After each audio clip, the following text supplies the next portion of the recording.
I've been joined by Professor Sutton to update Victorians on the status of the coronavirus situation in the state, particularly in Melbourne's northern suburbs. This morning, the Department of Health was advised of 2 positive cases of COVID-19 in Melbourne's northern suburbs, both of whom reside in the city of Whittlesea. Case 1 presented for testing on the 23rd of May, yesterday, due to symptoms he was experiencing, which he had, it would appear, from the 20th of May onwards. He was joined at the testing centre by case 2, a male relative who was asymptomatic. We put public health actions in place, including isolating and testing of all of those family members.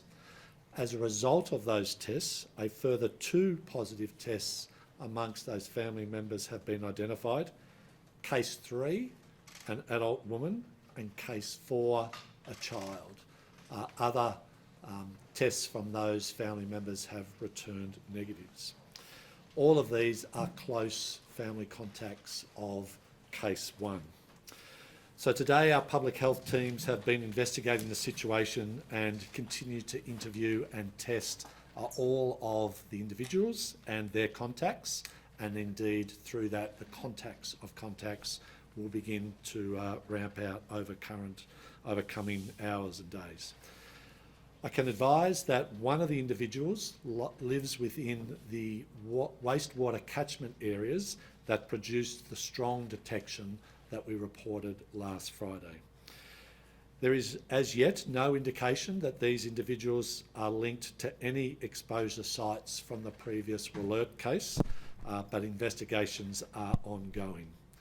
I can advise Victorians of the following initial exposure sites, noting that these are based off initial interviews and intelligence and are likely to be subject to further expansion as conversations with the cases and close contacts evolves.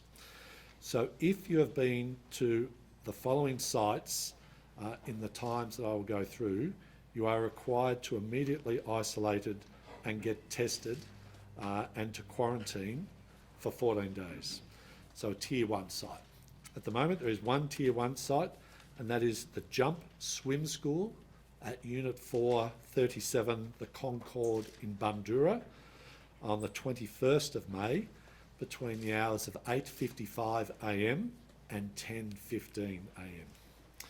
If you have been to the following site at that time, you need to get tested, you need to immediately isolate and stay isolated until you get your negative for the 14 days for that Tier 1 site.